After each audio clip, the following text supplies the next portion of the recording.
Do carro para a alma mais uma vez. E hoje a gente vai falar sobre medo. 1 João capítulo 4, versículo 18 vai dizer que no amor não há temor. Antes, o verdadeiro amor lança fora todo o medo. E a verdade é que a gente vive esse tempo de medo, né? O coronavírus veio para despertar isso nas pessoas. Quantos medos nós temos? Nós temos medos comuns das pessoas, né? Medo do coronavírus, de alguém pegar, medo de não ter uma UTI se você precisar. Nós temos medo do semelhante, a gente tem medo de violência, a gente tem medo de tantas outras coisas. Existe o medo de passar fome, necessidade.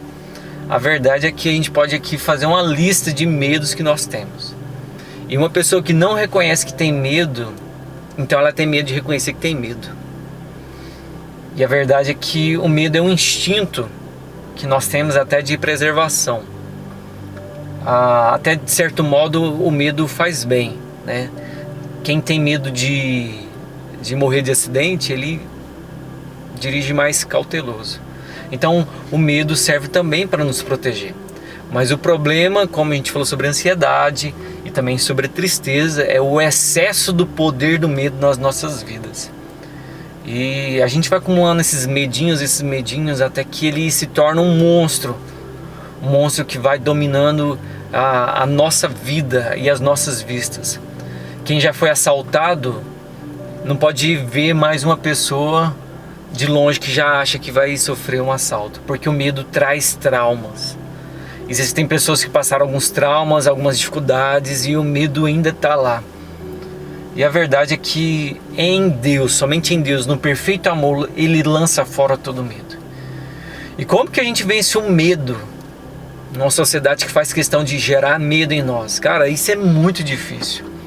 Mas olhando para a Bíblia, a gente precisa entender que a gente tem um Deus todo-poderoso. Quando a gente entende que há um Deus todo-poderoso, então é alguém que nos protege. Nós somos como os seres humanos nos filmes de heróis, né? Que um herói forte vem e te protege. E essa é a verdade, Deus nos protege. A palavra de Deus também vai dizer que aquele que é de Deus, o maligno, não toca. Maior que está em nós do que o que está no mundo. Mas esse Deus todo-poderoso permite que às vezes o maligno nos toque. Às vezes esse Deus todo-poderoso permite situações que nos machuquem. Mas esse mesmo Deus que permite isso é o Deus que nos reconstrói, que nos anima, que fortalece. Então, o medo, ele tem dominado as pessoas. E a gente não pode ser dominado jamais. A gente tem que lançar esses medos. Porque o que tiver que acontecer, vai acontecer. Se a gente está debaixo da vontade de Deus, nós estamos seguros. E se acontecer alguma coisa ruim, é porque era vontade de Deus. O problema é quando nós saímos da vontade de Deus, nossa decisão de viver os nossos conceitos, nossas regras, aí nós ficamos desprotegidos. Geralmente as pessoas falam assim, olha, quando alguém está em pecado, Deus vai pesar a mão em você. Eu entendo isso totalmente diferente. Eu entendo que a mão de Deus está pesando sobre os seus filhos, como uma proteção. E quando nós vivemos no pecado, Ele tira a mão, e se tirar a mão, nos desprotege. Então, a pergunta que a gente tem que fazer é, eu estou na vontade de Deus? Eu estou fazendo o que é certo? Eu não estou dando brecha para o inimigo? Não, não estou. Estou tentando fazer o meu melhor. Então, fique tranquilo. Não tenha medo. Na verdade, o medo, ele é tão recorrente na vida do homem que a palavra de Deus sempre vai dizer, não temas. Isso é impressionante.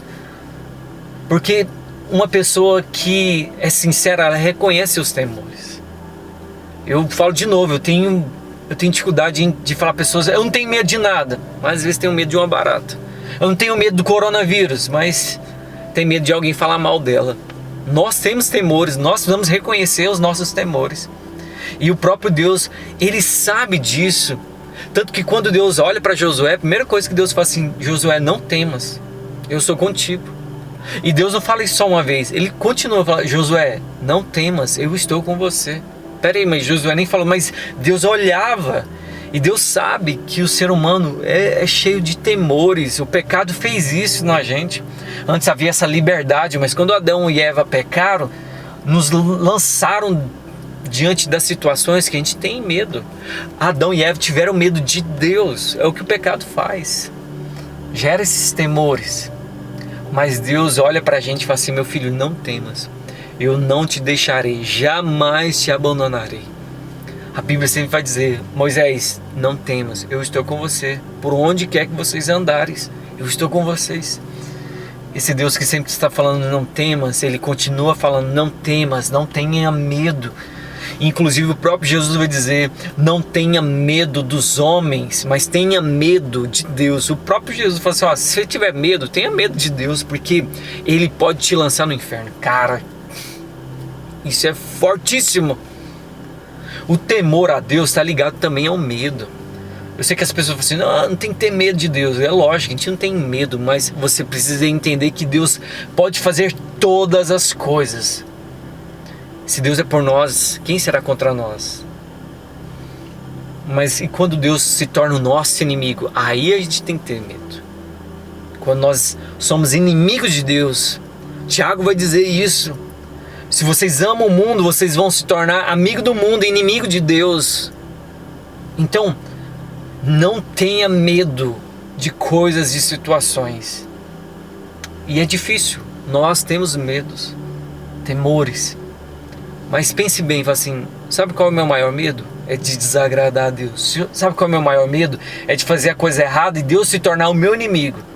Porque é isso que Ele pode fazer. As pessoas criaram essa ideia de ter medo de Deus, porque aí Deus vai colocar uma doença na minha vida, Deus vai me matar. Mas isso é muito mais do que isso. Você acha que Deus quer fazer isso? Não. Existem pessoas de Deus que tiveram doenças e enfermidades que Deus permitiu. Pessoas que andaram, caminharam com Deus e sofreram. A questão é quando Deus se torna o seu inimigo. Então, num mundo que a gente vive, que as pessoas estão morrendo de medo do coronavírus, e algumas pessoas chegam a ser exageradas, a gente precisa se perguntar assim: será que eu não preciso ter mais medo da minha vida espiritual, de como é a minha vida diante de Deus? Será que Deus está se agradando de mim? Esse é o medo que você precisa ter. Esse é o medo que você precisa viver, porque é um instinto de sobrevivência. Não que a gente tenha medo do inferno, mas é porque a gente não suporta a ideia de ir para a eternidade sem Deus. A gente não suporta. Porque o inferno, ele é real. E é o lugar de juízo de Deus. E as pessoas deveriam ter mais medo sobre isso. Então, como que eu venço o medo? Cara, é um processo longo. É de amar a Deus, de respeitar a Deus, de ter esse amor dentro do coração e falar assim: Deus, espera aí, eu quero descansar, sabe por quê? Porque o Senhor é poderoso. O Senhor é poderoso para fazer qualquer coisa.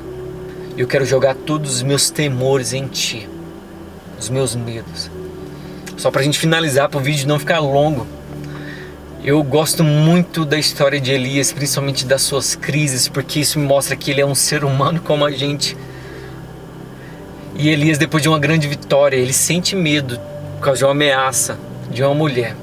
E não é o fato dela ser uma mulher, mas é porque ela era apenas uma pessoa. Mas ela fez uma ameaça e Elias sentiu medo. E qual era o medo de Elias? Que ele vai conversar com Deus: Deus, querem me matar. O medo de Elias era morrer. E é engraçado que esse medo não aconteceu.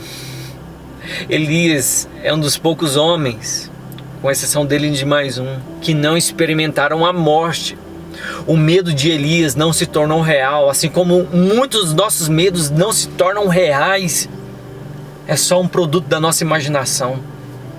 Tem um filme muito bom do Will Smith, que eu acho que é Depois da Guerra, que ele fala algo sensacional. O perigo existe, mas o medo, ele é opcional. Então existe sim o perigo de pegar coronavírus, de ser assaltado, de pegar uma enfermidade, de precisar de ajuda, passar certas necessidades, ser humilhado. Existem esses perigos, mas o medo é opcional, de ficar vivendo esse medo. Então, opte por respeitar a Deus e ter temor a Deus. E fique tranquilo, se Deus está em você, o maligno não toca em você. O mal não tem a capacidade de entrar no seu coração, porque em ti há tanto bem, há tanto amor de Deus, porque automaticamente esse mal não tem poder de te dominar, porque o verdadeiro amor lança fora todo medo. Deus abençoe você. Nós queremos agradecer por você estar acompanhando. Dê aqui sugestões de temas para que a gente possa abençoar a sua vida, o seu coração. E a gente está aqui do carro para a sua alma.